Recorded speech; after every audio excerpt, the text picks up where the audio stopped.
Hello students, welcome to the class, and in this session we will going to discuss about the complete and the partial hydrolysis of the nitriles। तो इस video में हम nitrile यानी कि RCN के hydrolysis के बारे में सीखेंगे। तो आरसीएन के हाइड्रोलाइसिस से हमें दो डिफरेंट प्रोडक्ट मिलते हैं, तो वो हमें ध्यान रखना है। एक तो होता है पार्शियल हाइड्रोलाइसिस।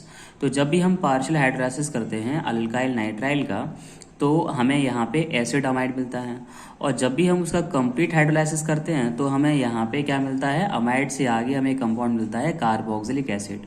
तो ध्यान रखना है कि जब भी आपको अल्काइल नाइट्राइल दे रखा है and you are going through the complete hydrolysis, then the final product will be the carboxylic acid RCOOH।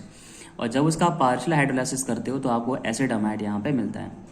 Generally reactions में पार्शियल हाइड्रोलाइसिस के लिए 1 वाटर मॉलिक्यूल का यहाँ पे यूज़ करके दिखाते हैं, और कंप्लीट हाइड्रोलाइसिस के लिए यहाँ पे 2 वाटर मॉलिक्यूल्स का यूज़ करके दिखाते हैं। अब यहाँ पे समझेंगे कि यहाँ पे पार्शियल हाइड्रोलाइसिस और कंप्लीट हाइड्रोलाइसिस से किस तरह के दो सब्स्टिट्यूटेंट प्रोडक्ट हमें मिलते हैं। तो रिएक्शन मैकेनिज्म के बारे में हम यहाँ पे डिस्कस करेंगे। सबसे पहले हम यहाँ पे क्या करेंगे, अल्काइल यहाँ पे नाइट्राइल ले लेंगे, और अल्काइल नाइट्राइल क्या होता है, यहाँ पे R और यहाँ पे सिंगल बॉन्ड C और यहाँ पे ट्रिपल बॉन्ड ये होता है N। अब क्योंकि नाइट्रोजन 15 ग्रुप को बिलोंग करता है तो उसके पास एक लोन पेयर ऑफ इलेक्ट्रॉन जो है वो अवेलेबल होता है। ठीक है, अब हम क्या करेंगे, अगर हम इसका हाइड्रोलाइसिस करा रहे हैं और वो भी हम अगर इसे एसिडिक मीडियम में करा रहे हैं तो हम यहाँ पे हाइड्रोलाइसिस से सपोज करेंगे कि जो H+ आयन है उसे हम यहाँ पे ले लेंगे। ठीक है, H+ आयन, क्योंकि हाइड्रोलाइसिस जो कराते हैं वो एसिडिक मीडियम में कराते हैं, तो हमने सपोज यहाँ पे H+ आयन यहाँ पे ले लिया। और H+ आयन क्या एक इलेक्ट्रोफाइल है, जैसे इलेक्ट्रॉन की नीड है। तो यहाँ पे अल्काइल नाइट्राइल का जो नाइट्रोजन एटम क्या करेगा, इस इलेक्ट्रोफाइल को अपना एक इलेक्ट्रॉन प्रोवाइड करेगा। तो इलेक्ट्रॉन प्रोवाइड करने से क्या होगा कि हाइड्रोजन जो है वो नाइट्रोजन के साथ एक तो अटैच हो जाएगा, और दूसरी बात इसका जो पॉजिटिव चार्ज है वो नाइट्रोजन पर कैरी हो जाएगा। तो उसके बाद हमें यहाँ पे क्या मिलने वाला है, यहाँ पे R आ जाएगा, और यहाँ पे C, और यहाँ पे ट्रिपल बॉन्ड, और यहाँ पे N के साथ यहाँ पे अटैच हो चुका है H, और नाइट्रोजन पर कौन सा चार्ज आ गया है, पॉजिटिव। ठीक है, अब नाइट्रोजन तो इस पॉजिटिव चार्ज को रखेगा नहीं, वो कहीं ना कहीं से इस पॉजिटिव चार्ज को हटाएगा। तो उसके लिए यहाँ पे क्या करेगा कि वो कार्बन के साथ अपनी एक बॉन्डिंग यहाँ पे ब्रेक करेगा। अब कार्बन के साथ यहाँ बॉन्डिंग जब ब्रेक करेगा तो ये जो पॉजिटिव है वो यहाँ पे कार्बन पे शिफ्ट हो जाएगा। तो जैसे ही कार्बन पे यहाँ पे शिफ्ट होगा तो क्या हुआ, carbon being to be unstabilize, carbon अपने आप को अनस्टेबलाइज समझेगा। तो वहाँ पे ये जो बॉन्ड है ये ब्रेक करने से पहले हम यहाँ पे वाटर का यूज़ करेंगे। वाटर क्या होता है, H2O होता है, और वाटर जो है आप जानते हैं कि एक वीक न्यूक्लियोफाइल है, क्योंकि उसके ऑक्सीजन एटम पर एक लोन पेयर ऑफ इलेक्ट्रॉन होता है। तो ऑक्सीजन पहले क्या करेगा, ये जो ऑक्सीजन है पहले वो कार्बन को यहाँ पे सपोर्ट करेगा। कार्बन को सपोर्ट करने का मतलब ऑक्सीजन पहले अपने एक इलेक्ट्रॉन पेयर को कार्बन को देगा, जिससे कि अब ये जो कार्बन है इस पाई बॉन्ड को आसानी से ब्रेक करके तोड़ सकता है और नाइट्रोजन को वहां पे लोन दे सकता है। तो अभी होगा क्या कि इस ऑक्सीजन और कार्बन के बीच में तो बॉन्ड बन जाएगा, और ये वाला जो बॉन्ड ब्रेक होकर के यहाँ पहुंच जाएगा। तो फाइनली जो हमें कंपाउंड जो मिलेगा वो ये मिलेगा इस तरह से R, और यहाँ पे क्या होगा, ये है हमारे पास C, और C के साथ अभी हमने अटैच किया है किसको, ऑक्सीजन को। ऑक्सीजन के साथ यहाँ पे 2 हाइड्रोजन अटैच है, और ऑक्सीजन पे यहाँ पे पॉजिटिव चार्ज आ जाएगा क्योंकि ऑक्सीजन ने अपना लोन दे दिया है। और यहाँ पे नाइट्रोजन और कार्बन के बीच में अब यहाँ पे रह जाएगा डबल बॉन्ड यानी कि NH, इस तरह से यहाँ पे रह जाएगा। ठीक है, अभी यहाँ पे क्या होगा कि अब ऑक्सीजन भी अपने आप, ऑक्सीजन थोड़ी ना अपने आप को अनस्टेबलाइज करेगा, मतलब वो भी क्या करेगा, वो भी अपने आप को स्टेबलाइज करेगा। और स्टेबलाइज करने के लिए क्या करेगा, वो यहाँ पे ये जो एक हाइड्रोजन के साथ यहाँ पे बॉन्डिंग है, इस बॉन्डिंग को वो यहाँ पे ब्रेक कर देगा। और ब्रेक करेगा तो यहाँ पे ब्रेक करने के बाद क्या होगा कि ये जो H+ आयन जो हमने स्टार्टिंग में लिया था उस H+ आयन को यहाँ पे निकाल देते हैं, मतलब एक हाइड्रोजन और एक U+ निकाल देते हैं। यहाँ से जो lone pair of electron free होगा वो किसके पास आ जाएगा, ऑक्सीजन के पास आ जाएगा। ठीक है, तो माइनस और यहाँ पे H+ आयन को हमने निकाल दिया। तो फाइनल प्रोडक्ट हमारा जो यहाँ पे रहेगा वो कुछ इस तरह से रहेगा। यहाँ पे हमारे पास होगा R, और यहाँ पे है हमारे पास कार्बन यानी कि C, और कार्बन डबल बॉन्ड के साथ यहाँ पे नाइट्रोजन से अटैच है, और यहाँ पे है ऑक्सीजन, और ऑक्सीजन के साथ यहाँ पे एक हाइड्रोजन है, और अब उसे अपना एक लोन पेयर ऑफ इलेक्ट्रॉन जो है वो मिल गया है। ठीक है, अब हम क्या करेंगे, इस कंपाउंड की हम यहाँ पे करेंगे टॉटोमेरिज्म। अब टॉटोमेरिज्म क्या होता है उसके बारे में जानेंगे। टॉटोमेरिज्म जो है वो एक टाइप की आइसोमेरिज्म होती है, और उस आइसोमेरिज्म में क्या होता है कि किसी एक पर्टिकुलर एटम का एक पॉलीवैलेंट एटम से दूसरे पॉलीवैलेंट एटम पर वहां पे शिफ्ट होता है।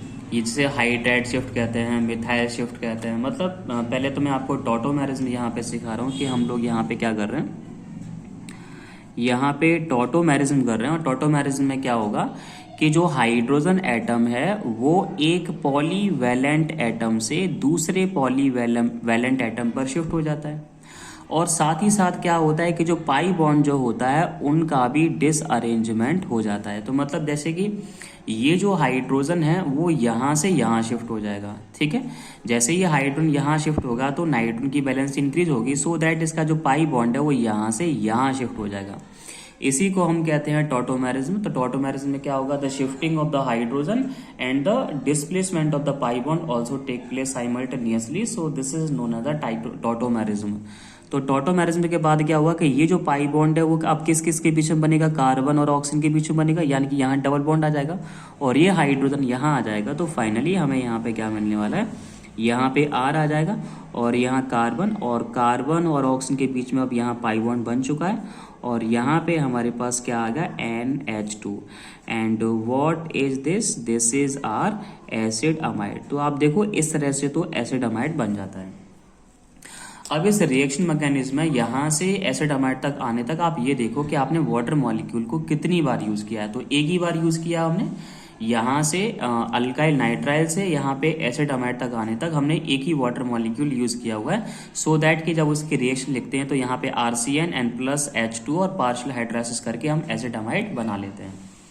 अब हम क्या करेंगे, अगर फिर से एक काम करते हैं कि यहाँ पे फिर से जो है H+ आयन यहाँ पे लेते हैं और लेने के बाद फिर से रिएक्शन करते हैं। तो हमने क्या किया कि यहाँ पे फिर से हमने यहाँ पे H+ आयन ले लिया। अब H+ आयन लेने के बाद फिर से वही काम करते हैं, भाई नाइट्रोजन के पास अपना लोन पेयर तो अवेलेबल है ना। तो अब क्या करेंगे कि यहाँ पे लोन पेयर ऑफ इलेक्ट्रॉन फिर से जो नाइट्रोजन है वो क्या देगा, हाइड्रोजन को दे देगा। तो अब यहाँ पे क्या हो जाएगा, यहाँ पे हमारे पास हो जाएगा यहाँ पे R और यहाँ पे C हो जाएगा और यहाँ पे डबल बॉन्ड O हो जाएगा और यहाँ पे NH3 और यहाँ पे क्या आ जाएगा, पॉजिटिव। तो अब नाइट्रोजन तो पॉजिटिव चार्ज रखेगा नहीं, वो क्या करेगा, सिग्मा बॉन्ड को ब्रेक करेगा। अब जब अगर अभी के अभी यहाँ पे सिग्मा बॉन्ड ब्रेक हो गया तो क्या होगा कि यहाँ पे अल्काइल कीटोनिक ग्रुप यहाँ पे मिलेगा, यहाँ पे कार्बोकैटायन मिलेगा यहाँ पे, या जैसे मिथाइल कीटोनिक या अल्काइल कीटोनिक ग्रुप मिलेगा जो कि कैटायनिक फॉर्म में मिलेगा जो कि अनस्टेबल है। तो जैसे पहले रिएक्शन हुई थी कि नाइट्रोजन का पाई बॉन्ड ब्रेक करने से पहले हम उसके हाइड्रोलाइसिस से उसको कार्बन को स्टेबलाइज करते हैं। तो हम यहाँ क्या करेंगे, सबसे पहले वाटर मॉलिक्यूल यहाँ पे लिया हुआ जैसे कि H2 और H2 के पास लोन पेयर ऑफ इलेक्ट्रॉन है, इस कार्बन को हम यहाँ सपोर्ट करेंगे। तो वाटर मॉलिक्यूल क्या करेगा, इस कार्बन को अपना लोन पेयर ऑफ इलेक्ट्रॉन देगा और इसे सपोर्ट करेगा। तो इसको चाहिए लोन, तो ये लोन किससे मांगा, कार्बन से, और कार्बन किससे मांग रहा है, ऑक्सीजन से। तो अल्टीमेटली ये जो पॉजिटिव चार्ज है वो किस पे शिफ्ट हो जाएगा, यहाँ पे ऑक्सीजन पे, और अमोनिया वो जो मॉलिक्यूल है वो यहाँ पे एज अ साइड प्रोडक्ट यहाँ से रिमूव हो जाएगा। तो हमने यहाँ पे किया -NH3, यानी कि साइड प्रोडक्ट यहाँ पे जो निकला वो -NH3 हो गया। अब यहाँ पे क्या हुआ, यहाँ पे है हमारे पास R है और यहाँ पे कार्बन है और कार्बन के साथ यहाँ पे डबल बॉन्ड के साथ एक ऑक्सीजन है। अब कार्बन और इस ऑक्सीजन के बीच में यहाँ पे हाल ही में सिंगल बॉन्ड बना हुआ है एंड ऑक्सीजन के साथ यहाँ पे 2 हाइड्रोजन एटम अटैच हैं और यहाँ पे ऑक्सीजन पे क्या है, पॉजिटिव चार्ज है, ठीक है। तो अब क्या करेगा, ऑक्सीजन अपने आप को स्टेबलाइज करेगा, तो इसके लिए क्या करेगा, यहाँ पे एक हाइड्रोजन के साथ अपनी बॉन्डिंग यहाँ ब्रेक करेगा और जो लोन पेयर ऑफ इलेक्ट्रॉन मिलेगा उसे खुद ले लेगा। तो अभी हमने यहाँ पे फिर से एक H+ आयन यूज किया था, उसे फिर से वापस करेंगे, क्योंकि रिएक्शन की मैकेनिज्म के एंड तक जो भी चीजें हम अपनी तरफ से खुद से लेते हैं उसे वापस भी दिखाना होता है। तो यहाँ पे H+ आयन फिर से निकल जाएगा, तो रिमेनिंग पार्ट यहाँ पे क्या बचेगा, क्योंकि ऑक्सीजन को लोन मिल जाएगा तो यहाँ पे क्या बचेगा, OH। तो फाइनली यहाँ पे हमारा जो कंपाउंड आ जाएगा R और यहाँ पे डबल बॉन्ड O और यहाँ पे OH, जिसे हम बोल सकते हैं कार्बोक्सिलिक एसिड RCOOH। तो आप देखोगे कि यहाँ पे अल्काइल नाइट्राइल से कार्बोक्सिलिक एसिड तक आने तक आपने यहाँ पे 2 वाटर मॉलिक्यूल का यूज किया हुआ है। 1 वाटर मॉलिक्यूल आपने यहाँ पे यूज किया हुआ है एंड 1 वाटर मॉलिक्यूल यहाँ पे यूज किया हुआ है, सो दैट कि जब भी हम उसका कंप्लीट हाइड्रोलाइसिस दिखाते हैं तो कंप्लीट हाइड्रोलाइसिस में हम क्या करते हैं, 2 वाटर मॉलिक्यूल लेकर के उसे जो है पहले तो, क्योंकि आपको पता है पहले अमाइड बनता है इंटरमीडिएट, वो रुकता नहीं है, वो कंप्लीटली जो है वो क्या बना देता है, कार्बोक्सिलिक एसिड बना देता है. So this is the complete and the partial hydrolysis of the carboxylic acid, and this is the very important mechanism on the behalf of the exam purposes. And इस रिएक्शन का use हम different type के convergence में करेंगे, वो आगे की videos में आप लोग देखेंगे. Now thank you for watching this video. Share